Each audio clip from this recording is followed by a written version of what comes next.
menikah merupakan sunnah para rasul.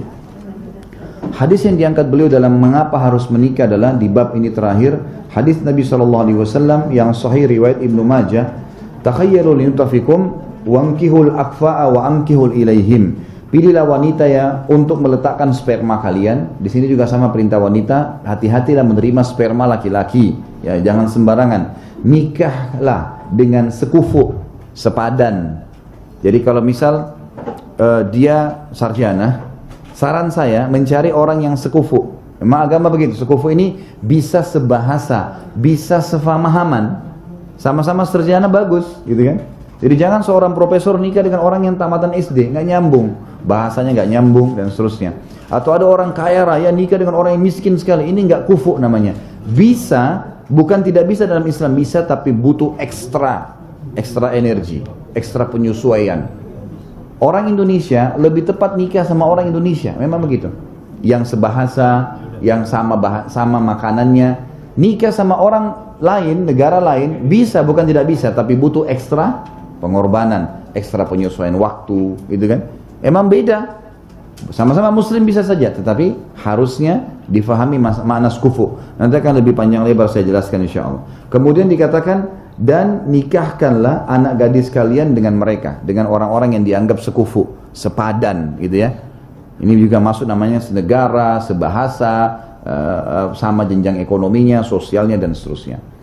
Di dalam patah syair dikatakan, air berbau busuk berasal dari busuknya tanah, tadi diulangi oleh beliau, kebusukan kaum berasal dari kebusukan nikahnya. Maksudnya beliau ingin tutup mengapa harus menikah, ya, dan beliau jelaskan dari dalil bagaimana Islam menyuruh menikah dan memilih pasangan tadi secara global, dan beliau mengingatkan kembali sebagai penutup, hati-hati, salah memilih pasangan maka akan salah semuanya, akan busuk semua nih, gitu kan, akan busuk semua, salah.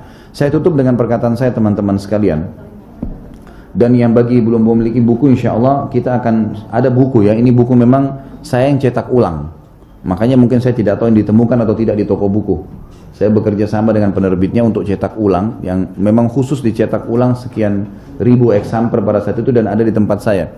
Kalau Anda bisa dapat di tempat lain silakan. Kalau enggak bisa main di tempat saya atau nanti saya bawa pada pertemuan akan datang. Ini bisa didapat di Jalan Condet Raya nomor 50. Ada toko saya, Ajwat namanya, bisa datang, bisa dibeli. Bisa dibaca, kalau memang penasaran bisa dibaca, nanti tanya pada saat saya datang lagi. Kalau memang enggak juga, maka bisa dibahas pada saat pertemuan akan datang. Saya akan berikan gambaran begini, khusus kenapa harus menikah dan jangan sampai salah memilih pasangan.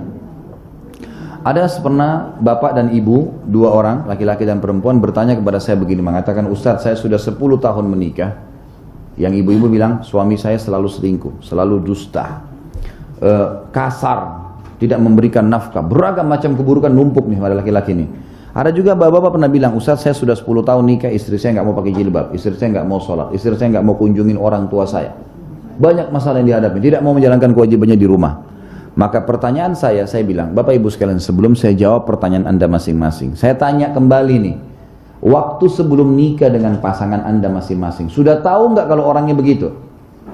Jawabannya sudah tahu. Loh gini, iya, karena biasanya subhanallah sebelum nikah, terutama kalau istikharah ya, Allah akan bongkar siapa orang itu. Tiba-tiba dia dusta misalnya, tiba-tiba kita tahu dia berhubungan sama laki-laki perempuannya atau laki-laki lain, ada terbuka tuh, Allah buka. Tinggal kita melangkah atau enggak, karena Allah nggak mungkin turunin tangan dari langit. Allah cuma kasih sinyal, ini loh, jangan langkahin karena ada begini.